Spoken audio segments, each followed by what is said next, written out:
No, it's nothing really to do with the rabbits. It's birds that have made Fair Isle so famous, especially the long-distance migrants from over the North Sea that reach this haven of green shelter on their spring or autumn journeys. In summer it's the home of fulmars and countless other seabirds, nesting in a rock garden of thrift and sea campion. On a coastline eroded into sheer cliffs, deep gyoes and sharp skerries by the Atlantic westerlies.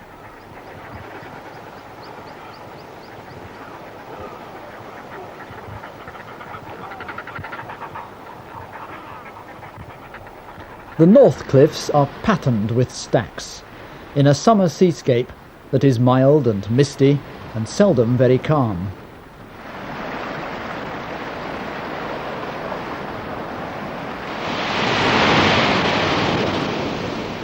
When the wind does drop, there's almost inevitably fog. The residents are used to it, but visitors tend to get anxious about the mail boat or whether the plane will be able to land at the airstrip. The building of the 2 lighthouses in 1891 was a milestone in Fair Isle's history, a symbol of progress bringing jobs and cash to the island, and new blood. Now, the North Light is again a symbol of change. Change this time to an automatic station with the loss of 3 lighthouse keepers out of an island community of only 80 people. There have been natural changes too. You'd hardly believe now that fulmars were unknown here before the turn of the century. Most other birds must have been here long before the Vikings took over 1,000 years ago. Except for the gravestones, most of man's story is unrecorded. Norsemen, settlers, crofters, shepherds, sailors, stout fellows mostly, for there are few surnames, men of God living in harmony with birds and animals, wild and tame, and sharing with them life and death, sunshine and sorrow, and all in an incomparable setting.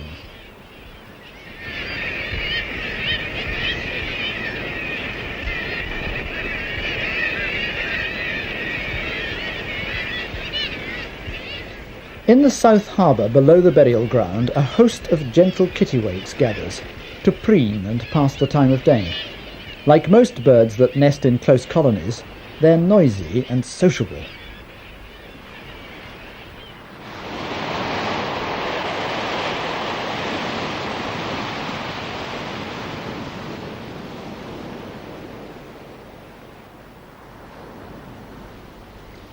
It's the day after a summer storm, and the Atlantic swell breaks at the South Lighthouse. The kittiwakes fly past is like a symbol of happiness, for Fair Isle is a place where birds outnumber people by thousands to one, an island only 3 miles long, where the sea is the background to everyone's life, an endless kaleidoscope of movement and colour, fickle, unpredictable, but often glamorous too.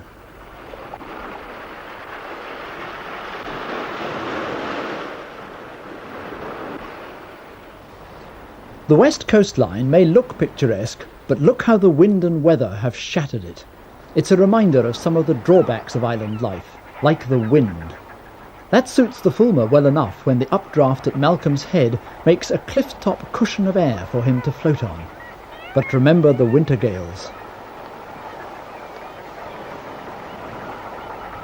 Look at the map of Shipwrecks, from the El Gran Griffin of the Spanish Armada in 1588 down to their own Good Shepherd, wrecked in 1936. Wrecks at sea are rare now, but we find instead the wrecks of the industrial era, of technology that was never designed for the rigours of corrosive sea salt, and a complete lack of repair facilities. So, like most islanders, their policy is to buy cheap and replace rather than repair.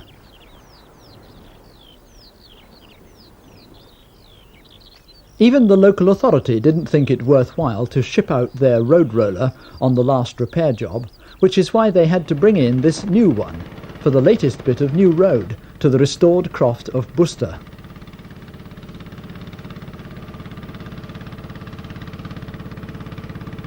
On Fair Isle, road making presents problems that just wouldn't exist on the mainland.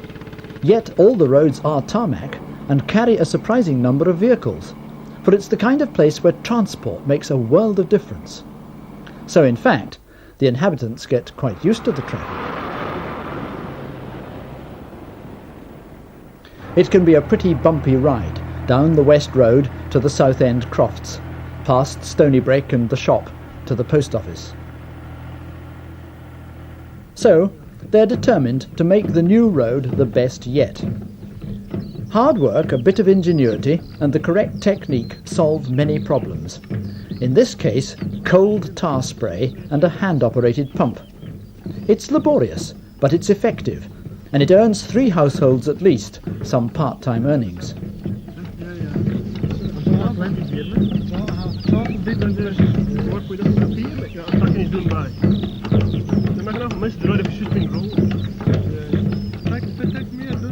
It's tar spraying in the morning for James William Stout, Scottish Diploma in Agriculture, and shearing the in-by sheep in the afternoon, with his wife to help and his sons to supervise. A family man on Fair Isle must be crofter, shepherd, sailor, mechanic, a real jack of all trades. This jack also represents the island on a community council which meets 25 miles away over the water. The family live at Skerryholme, just across the Riggs from Midway, the house where he was born and brought up, and where his mother Edith Stout is expecting a visit today from Mrs. Best, the district nurse.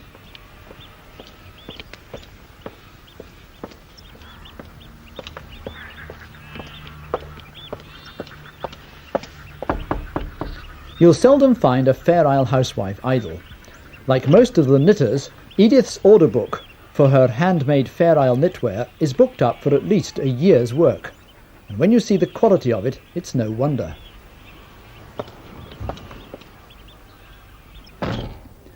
The crofts stand well spaced, individual, all south-facing.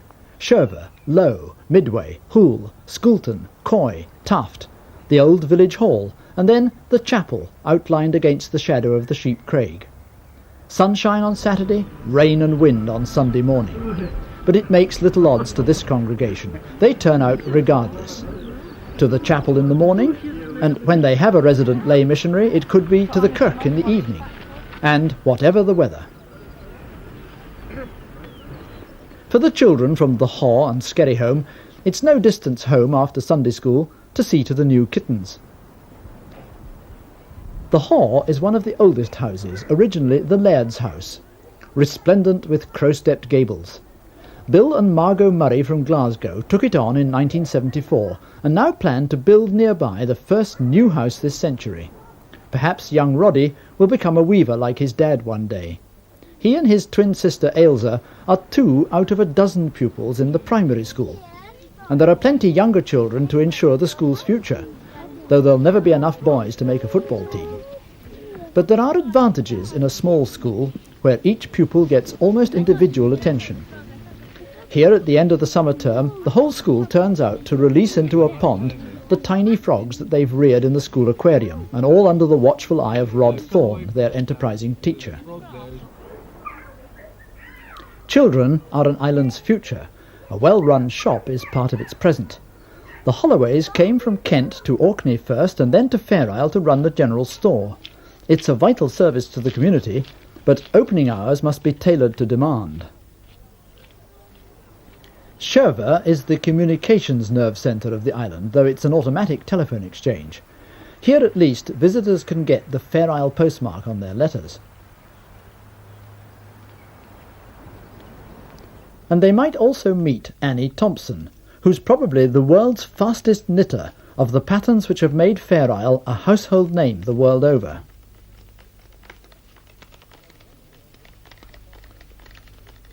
Her granddaughters have a long way to go, for it takes years to master these intricate patterns, part of a long Norse tradition, though there is the theory that new ideas and colours for the motifs were learnt from the Spaniards from the wrecked Armada galleon.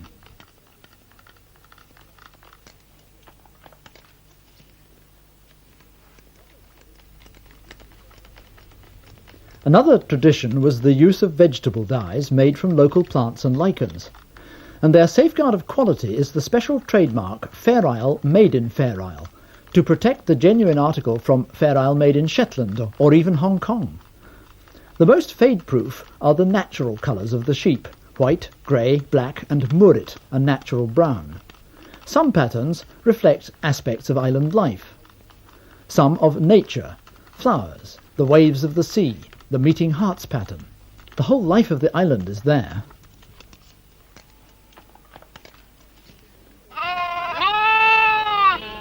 You can see all the natural colours of wool in the sheep belonging to Dave Wheeler at Field, where he keeps dairy cattle as well.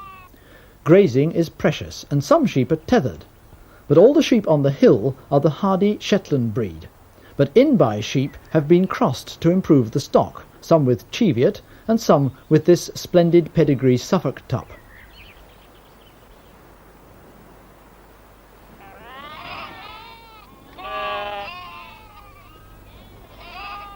Once a year they hold Sheep Hill, gathering in as many of the 240 sheep from the North Scattel as they can find. What makes it possible is the sheep-proof hill dyke, a stone wall running right across the island from east to west and following exactly the line of an ancient turf wall, the Feely Dyke, built by the Vikings 1,000 years ago for exactly the same purpose. It's a combined effort that involves about half the total population of the island.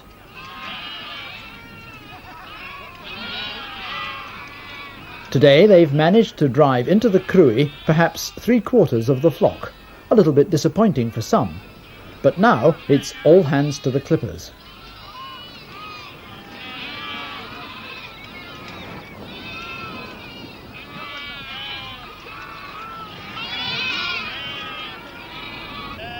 Everyone has a job to do, grannies and grandchildren.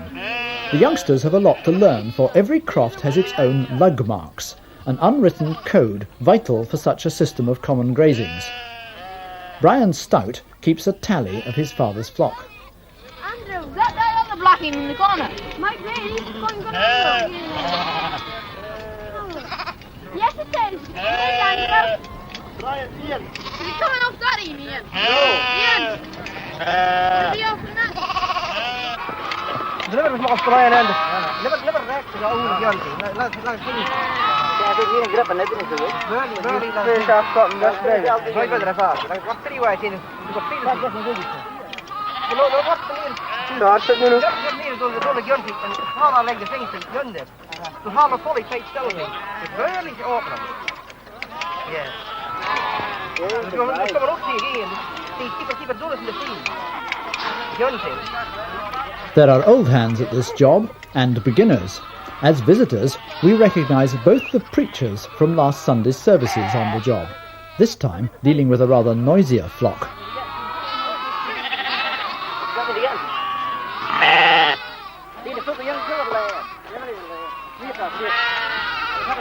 You needn't be surprised in a community like this to find even the Bird Observatory warden, Ian Robertson, having a go at shearing.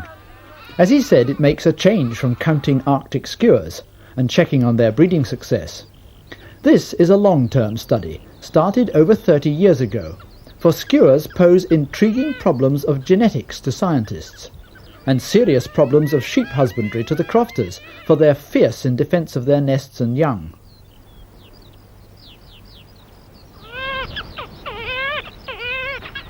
First they try a distraction display to lure you away from the nest, and if that doesn't work, they launch into a direct and vicious frontal attack by swooping.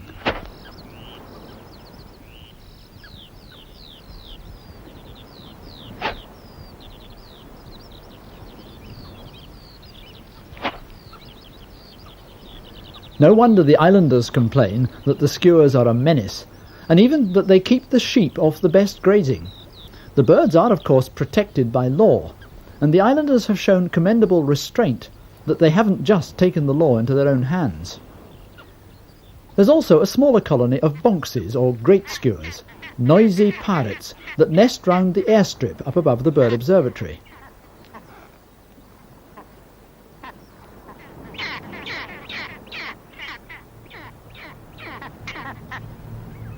In summer, 3 or 4 planes a week may land on the homemade airstrip.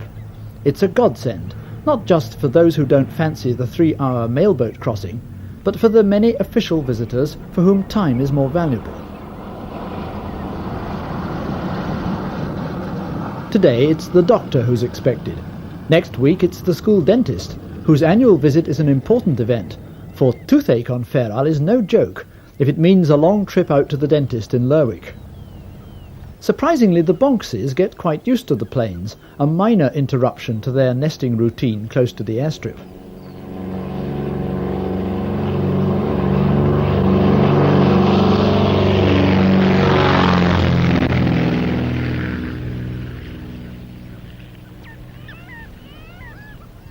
The careful observer will notice that many of the Arctic skuas carry coloured leg rings, part of the study of individual birds by the observatory staff.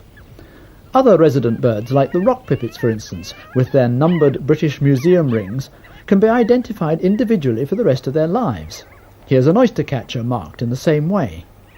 The ringing scheme is best known for the marking of migrants, and has traced birds from Fair Isle to many corners of Europe and far beyond. But rings can also tell us much about numbers and survival and longevity. Of resident species like puffins, for instance, for which a special and exciting catching technique is often used called snitching.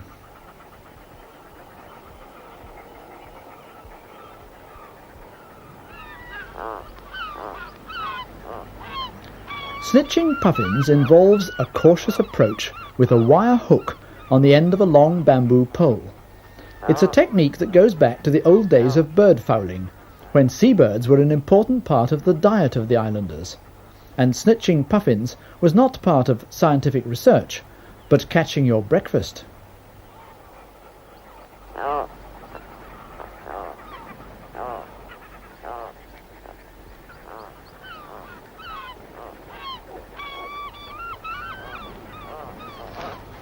And it does work.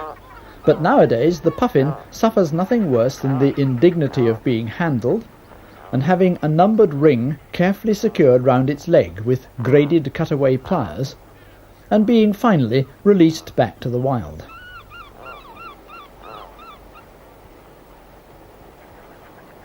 On a visit to Fair Isle, you could be helping with puffin snitching at dusk, and out again early on a perfect June morning, watching a cock wheatear guarding his nest in a stone wall above the North Haven. Across the South Haven stands the Sheep Craig. Until very recently 24 sheep were grazed on its isolated green top. Over 200 visitors a year stay at the Bird Observatory Hostel, mostly keen bird watchers at migration time, to take a lucky dip into Fair Isle's astonishing list of rare bird visitors. No, the jungle fowl is not a migrant, yet. But over 320 species have been listed, more than any other site in Europe. It seems a pity that the hostel is sometimes half empty in midsummer, when there's so much, in addition to free-range eggs, to satisfy the visitor. Take, for example, the little drama that was enacted at supper time one evening on our visit in June, when from the dining room windows we spotted Mrs. Eiderduck proudly leading her brood of 4 down to the harbour. So far, so good. But what happens when Mum gets to a deep gully where she has to fly down? Well, just watch.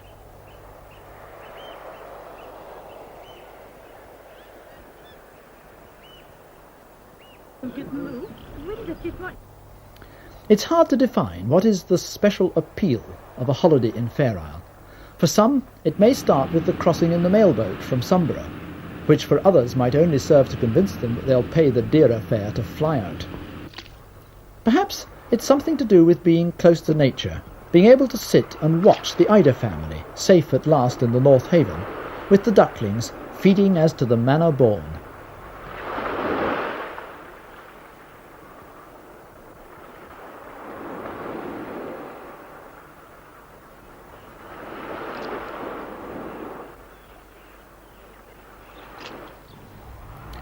For passenger traffic, the plane is certainly convenient, but the mailboat is still the lifeline, the freight link with Shetland 25 miles to the north.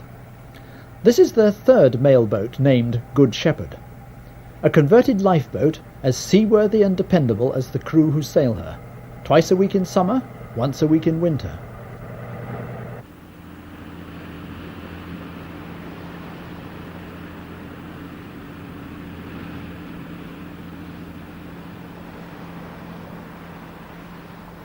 One of the biggest improvements in the island economy in recent years was the extension of the pier, so that the Good Shepherd can now come alongside at any stage of the tide.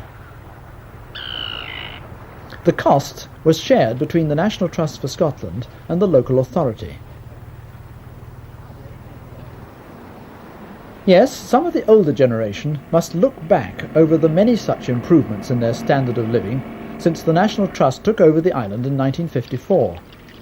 There's been no handing out of welfare or charity, rather a chance to work for a better future and to preserve traditional means of earning hard cash by such things as going out for a day's fishing. They've had a good haul today, a boatload of piltocks, which will fetch a good price in Lerwick, where few Shetlanders will spare the time for such low-paid work. Yet, in spite of the oil boom, Shetlanders still like traditional dishes like piltocks cooked with onions and oatmeal, a dish fit for a king. So, for Low Jerry, Jimmy Wilson of Scoulton, Midway Jimmy, Sandy of Taft, it could be a useful cash crop. At the South Harbour we also find the headquarters of the volunteers, who have helped with improvements like piped water, underground electric cables, restored houses.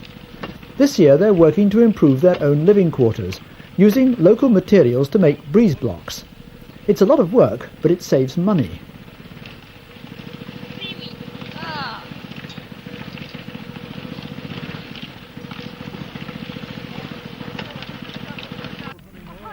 But life on Fair Isle is not all hard work, and the islanders have a great capacity for enjoying life.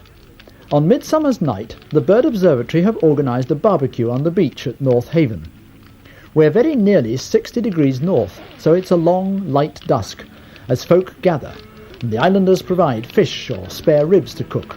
The crew of a visiting fishing boat bring a contribution. Hostile visitors join in the fun. New faces always boost morale in isolated places. But have you ever tried dancing an 8some reel on soft sand?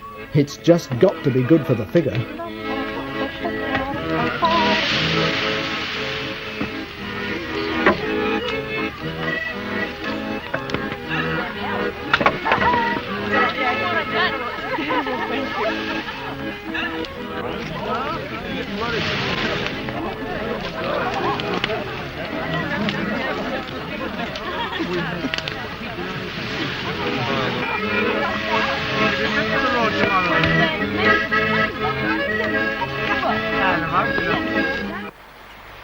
So what's it really like, living as one of a community of only just over 20 families on 3 square miles of rock, grass and heather poised on the cliff edge?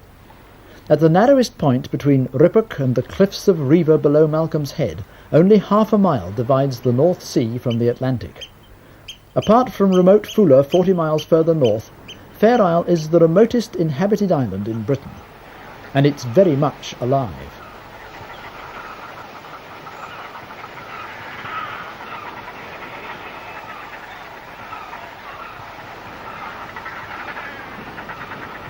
In summer, with the fulmars cackling on the cliffs, it looks peaceful enough, but have no illusions. In the autumn gales or the short winter days, it calls for resourcefulness and resilience above the average. It's a life close to nature. Not far from your back door you may stumble on a ringed plover, defending its newly hatched nestling with the oldest trick in the bird book, the broken wing display. The parent's performance is certainly convincing. But the chick's brand of deception, pretending to be a motionless lump of moss, is even more effective, a miracle of survival instinct. And for you, the entertainment is free.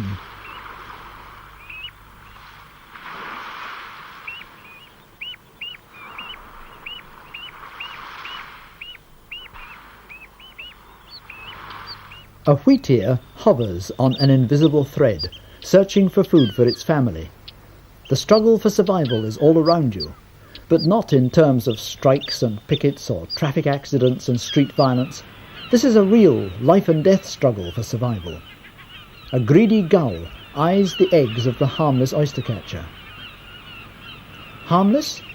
Not to the would-be egg thief who is driven off by the outraged property owner. While the gentle eider duck trusts to her subtle camouflage to keep her precious eggs safe, and an eider-down to keep them warm.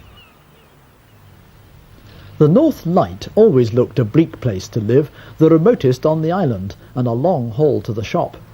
Yet the keepers and their families were important to the island's social life and economy. The decision to make it an automatic station may make sense as part of a policy for Scotland, but for Fair Isle it's nonsensical, a real setback. Yes, it was a long road down to the village hall to a dance. But the best things in life tend to be hard to get, and all the more valuable for the effort involved. The welfare state and the cushy life seem light years away from this scene, but happiness is just over the hill.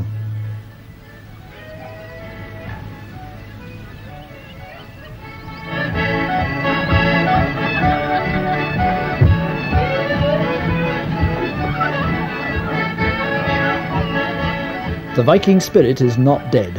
While the children tear round outside, things are really warming up inside. It's like the Kirk. Nearly everyone turns up, from the 5s to the 85s.